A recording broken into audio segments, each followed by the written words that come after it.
Olá, criptomaníacos! Estou saindo do Brasil. É isso mesmo. Inclusive, já doei meus equipamentos de escritório. Como vocês podem ver, não estou no meu ambiente tradicional, né? A iluminação foi doada, computadores foram doados, enfim, equipamentos que eu uso para fazer gravação foram doados para permitir a minha saída de forma mais rápida. Doei, inclusive, o pessoal da Criptomaníacos e da Outside. Esses vieram aqui ontem, né? O pessoal da Outside, a primeira consultoria cripto do Brasil, passou aqui em casa, tanto para discutir a questão da empresa, onde eu sou conselheiro, mas também sobre minha vida pessoal e minha vida como investidor. E nessas conversas a gente percebe para onde está indo o Brasil e os riscos associados a pessoas que são produtivas.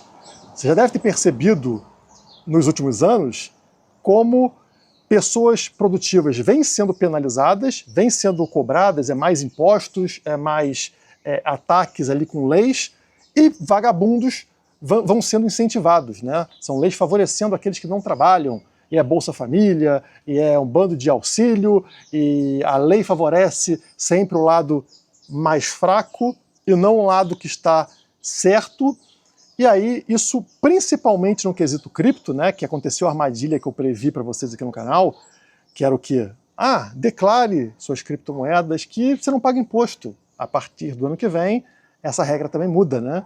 Como era previsto, depois que todo mundo declarou, boa parte das pessoas declararam, eles começam agora a querer parte do seu patrimônio. Só que não para por aí, né? Não é nem só uma questão de ataque à propriedade de quem é produtivo, mas essas pessoas não podem nem reclamar, elas não podem nem falar na internet para servir de exemplo para outras pessoas se protegerem. Porque também estamos vendo o aumento da censura. Leis que impedem pessoas como eu e tantas outras de se comunicarem, de falarem para vocês o que está acontecendo. E não à toa, vocês estão vendo um processo em massa de migração de influenciadores cripto. Por exemplo, o 38 está saindo agora também, o Bernardo Braga já foi para o Paraguai, e tantos outros influenciadores. Muitos estão indo para o Paraguai, alguns para os Estados Unidos, outros para a Europa, mas estão todos saindo do país mais ou menos na mesma hora por uma questão de proteção, uma questão de entender que o Brasil não tem solução, pelo menos uma solução de curto prazo, uma solução dentro do nosso tempo de vida. Isso aqui virou um local de esquema e de agressão contra pessoas produtivas. Quando você olha para essa pirâmide que vocês estão vendo aí na tela, fica evidente que é insustentável. Se vocês olharem nessa tabela, tem 2% da população que são empregadores, ou seja, que geram emprego, e essas pessoas são consideradas vilãs no Brasil. O empregador é o malvado, é o que coloca a escala 6x1, por exemplo, o empresário malvadão. São 2% da população. E aí lá embaixo estão vendo carteira assinada, 18%. Então estamos falando que 20% da população brasileira são pessoas produtivas, são pessoas honestas. O resto, 80%, é vagabundo. Tá bom, você pode até falar ali que informalidade talvez não sejam todos vagabundos, tem pessoas trabalhadoras. Então, vamos dizer, a informalidade é em 18%. Então está falando ali que entre 20% e 38% da população brasileira são pessoas produtivas, que carregam todo o resto. Como é que um país assim vai dar certo? Olha lá na base da pirâmide. O que mais tem de gente é Bolsa Família. Esse é o grosso da população. São pessoas que não fazem nada, porque é um sistema que incentiva a não fazer nada. Se você trabalhar, você para de ganhar esmola do governo e pouco a pouco você vai criando essa base enorme de pessoas que não são produtivas e que dependem de que outras pessoas produtivas sejam roubadas para que elas sejam sustentadas. E como é que elas garantem isso? Votando cada vez em pessoas que prometem roubar mais aqueles que produzem. E tem gente ingênua que acha que vai mudar o mundo na base do voto, apertando teclinha de urna eletrônica para colocar um cara lá mágico que vai mudar tudo isso. Pessoal, olha a notícia que sai hoje. Estados Unidos retiram Moraes da lista de sanções da lei Magnitsky. Então você que falava assim, tá vendo, existe um ditador que está mandando em tudo, mas aí vem um país lá fora e vai tirar isso, vai criar problemas aqui para ele, então vai tirar um incentivo para que ele seja cruel e desumano. Não, é político, ele vive de troquinhas. Sanções são moeda de troca, entendeu? Faz um favor que eu te ajudo aqui, troca isso por isso, e aí os aliados políticos são rapidamente esquecidos. Ninguém está nem aí para o Brasil, para essa pirâmide aqui de falta de produtividade. O que eles querem é fazer as troquinhas ali que são boas para os políticos, não para a população. O único sistema que não te trai se chama Bitcoin. Ele prometeu que só vão existir 21 milhões de unidades de Bitcoin, e ele te entrega isso. Faça sol, faça chuva. Goste o Lula, goste o Trump ou não gostem. Não vai mudar. O Bitcoin te entrega aquilo que ele promete. Por isso que ele é uma ameaça para os parasitas. Mais de 70% dos Bitcoins estão na mão da gente, do povão, do varejão. Isso mesmo. Apesar de Michael Saylor comprando, a empresa comprando, é governo, sei lá o quê, mais de 70% está na nossa mão. Como que um sistema desse pode ser aceito pelos parasitas? Não pode, né? Eles precisam mudar isso. Se eles querem entrar, se eles percebem que isso é inevitável, eles precisam fazer com que você venda seus bitcoins. Troque seu bitcoin por alguma outra coisa. E aí nós temos duas formas disso acontecer. Países desenvolvidos, países um pouco mais, como é que eu posso chamar assim? Governos um pouco mais decentes, eles tentam te convencer na boa, né? Fazer uma troca aqui com você. Por exemplo, na Europa, como é que funciona? Ele vai te cobrar imposto? Vai te cobrar imposto. Ele vai falar, vou te entregar uma coisa aqui, tá com uma qualidade razoável, e aí você vai pagar o teu imposto e vai achar que tá uma troca razoável. Né? Então eles tentam te convencer ali na boa, eles trabalham com manipulação, com lavagem cerebral, mas não com uma violência tão forte como acontece em países subdesenvolvidos como o nosso. Aqui no Brasil não é assim que funciona, aqui é na base da porrada. Então eles não vão te entregar serviço nenhum, ninguém vai usar essa porcaria de serviço, mas você vai pagar o imposto alto da mesma forma. Não é assim que funciona? Pô, eu não uso a saúde pública, eu não uso a escola pública, não interessa.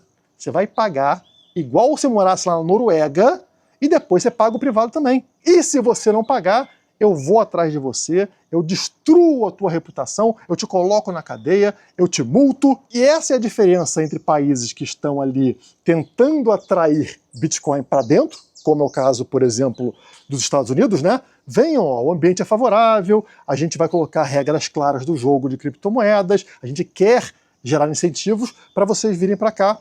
Assim como também existem vários países na Europa, Portugal, Suíça, vários também são favoráveis a Bitcoin para atrair você. E aí, claro, fazendo regrinhas ali onde você de alguma forma vai contribuir, né? Você vai permitir um nível de roubo que vai favorecer esses políticos e países. Mas no Brasil não. No Brasil é pé na porta, né? Eles mudam a regra do jogo de um ano para o outro. Num ano não, declara, não paga nada. No outro olha só, vai declarar, a exchange vai informar para que carteira você enviou e você vai pagar 20% de imposto. Mudou? Mudou rápido assim. E aí a pergunta é, como é que eles podem fazer esses 70% aqui de sardinhas passarem os seus bitcoins para a mão de empresas públicas, que têm somente 4,4% dos bitcoins, governos que têm somente 2,4% dos bitcoins. Ou seja, é uma distância muito grande. Eles precisam criar incentivos e medo para que você entregue o ouro. Não foi isso que os Estados Unidos fez lá atrás, tomando o ouro do povão? Então, também precisam fazer isso agora. E eles começam pouco a pouco a se unir. Acabamos de ver agora o Michael Saylor, né, da Strategy, a empresa que mais possui Bitcoin, tirando essa foto aqui maravilhosa dentro do escritório do JP Morgan, um grande bancão global, né? Então está aqui todo posudo no JP Morgan. Sobre o que será que eles estão falando, né? Eu não sei o que eles falaram, mas o gráfico fala mais do que palavras. Notem aqui como o povão, o retail, o varejão, que é a linha vermelha, ele começou a vender suas moedas, né? Isso aqui é uma média móvel de 3 dias. A partir de outubro, a gente percebe que o varejão ficou assustado. Foi justamente ali onde o Bitcoin bateu o topo e começou a cair, né? E começou a se desfazer das suas moedas, dos seus Bitcoins. No mesmo período, onde a linha azul, que é whales, baleias, aqueles que têm mais de 1000 BTCs, começou a acumular. Então, a absorção institucional. É um movimento completamente contrário. Será que as baleias não sabem o que estão fazendo? E o povão, as sardinhas são geniais agora, e elas estão fazendo o movimento correto? Mas, Guilherme, se as baleias, se os institucionais estão comprando Bitcoin, Como é que o preço não sobe? O preço sobe, o preço sobe. Ele está fazendo ali um formato Bart Simpson. O preço sobe quando eles compram e, na sequência, o preço volta a desabar, mas desaba para um fundo acima do anterior. É o que vocês estão vendo aí na tela, né? Olha o Bart Simpson aí. Então o preço sobe, olha lá, bem bonito, desaba, faz um fundão. Aí sobe de novo, desaba para um fundo mais alto. E vai seguindo assim toda semana a mesma estratégia, o mesmo esqueminha. Isso permite o quê? A compra de Bitcoin seguida de medo para impedir que o preço suba muito rapidamente. Isso permite a acumulação. Então o que estamos vendo agora no gráfico do Bitcoin é a acumulação, uma região de acumulação, que eles conseguem justamente assim, compra, é um pump para cima muito violento, né? Sai de 89 e vai lá 94. Aí depois cai para 90. Mesmo processo acontece e o preço sobe na vertical. Gera pânico, gera medo, o preço cai de novo. E isso me faz lembrar daquele movimento de rotação do Smart Money no gráfico da Nasdaq, que a gente teve tempos atrás. Olha aqui a média de 50, no caso da Nasdaq, né? Esse gráfico acima, temos essa linha branca, que é a famosa média de 50 semanal, e a Nasdaq, assim como o Bitcoin, respeitava a média de 50 ao longo desse ciclo de alta. Isso aqui com a entrada de sardinhas. Investidores que estavam indo para a Bolsa, indo para a Nasdaq, indo para empresas de tecnologia para ganhar dinheiro. Só que chega num determinado ponto que acontece um dump de 16% abaixo da média de 50. Olha aqui, uma queda vertical no preço. Entramos em ciclo de baixa, correto? Não é isso que a gente fala? Rompeu a média de 50, entrou em ciclo de baixa. Olha o que acontece logo à frente. O Nasdaq retorna para cima dessa média de 50 e dispara 58%. Agora, não mais com aquelas sardinhas que venderam desesperadas quando rompeu a média de 50. Olha para baixo agora o gráfico do Bitcoin. Cara, não é a mesma coisa? Não é a mesma armadilha? Linha branca, média de 50, historicamente é o que sustenta um ciclo de alta, né? Os mesmos padrões gráficos do Nasdaq, que é parecido, a gente está falando de tecnologia aqui, nos dois casos, né? E acontece o rompimento do Bitcoin, da média de 50, aqui está 16%, que chegou a cair 20% abaixo da média de 50 no caso do Bitcoin, e aí na frente vamos ter também esse pump, no caso do Bitcoin, com essa rotação da mão das sardinhas para a mão do Smart Money. Ainda é cedo para saber, mas quando eu olho gráficos como esse que está na tela aí, está muito mais próximo de um fundo do que de um topo, não está? Estão vendo aí essas médias móveis que marcam, historicamente, topos de ciclo e fundos do poço? E a gente está vendo que esta linha azul, ela sempre está ligada a fundo do poço, né? Quando a gente rompe a linha azul, isso é marcação de fundo do poço, e olha aqui onde está o preço nesse momento. No caso, quando estava em 87 mil dólares, né? Ficou abaixo da linha azul. A gente chegou a bater 80 mil dólares. Isso aqui é marcação de que a gente está muito mais próximo de um fundo do que de um topo, ao contrário do que as pessoas esperam. Porque 2026, no famoso ciclo de 4 anos, seria ano de bear market. Mas espera aí, que ciclo de 4 anos é esse? Se o ano atual de 2025, que é um ano verde, está vermelho, isso não desconfigura o ciclo de 4 anos? Notem aí no gráfico. Vocês estão vendo aqui, ó. Temos um ano vermelho, seguido de 3 anos verdes, aí um ano vermelho, 3 anos verdes, um ano vermelho, 1, 2, está vermelho. Não tem o terceiro ano verde, que seria 2025. No momento, estamos negativos num ano que era para ser verde. Se isso acontece, você desconfigura o ciclo. E se desconfigurou, se 2025 é vermelho, por que 2026 não poderia ser verde? O famoso gráfico arco-íris, que eu trouxe tantas vezes para vocês aqui no canal, ele também diz a mesma coisa. Olha onde está o preço do Bitcoin. Em que faixa ele está nesse momento? Ele está lá em cima? Ou descendo lá de cima? Ou ele está afundado na faixa azul? A faixa azul que ele está aqui, ó. Nós temos o buy e nós temos fire sale, que é o quê? Promoção relâmpago. Ele está na promoção relâmpago. Em direção ao buy, ao compre. É zona de compra, né? Promoção, compra. Essa zona, historicamente, é onde você tem que acumular Bitcoin e não vender Bitcoin. E o melhor ponto de entrada nesse gráfico arco-íris é quando a gente sai dessa zona azul e entra na primeira faixa verde, chamada acumule, zona de acumulação. Assim que rompe dessa faixa azul e entra na de acumulação, na faixa verde, compra. porque o preço sempre disparou. Em todos os ciclos, quando saiu do azul e voltou para verde, na sequência ele dispara, ele bomba. Então ainda não é o momento exato, né, porque nós estamos na faixa azul, mas estamos próximos disso acontecer. Então quando está todo mundo com medo e desinteressado no Bitcoin, é o momento que está lá o Michael Saylor comprando Bitcoin Strategy, indo no JP Morgan conversar, bater papo. Mas notem como a gente tem aqui poucos dias para o preço tomar a decisão. Estamos aqui, dia 13, dia 14, dia 15.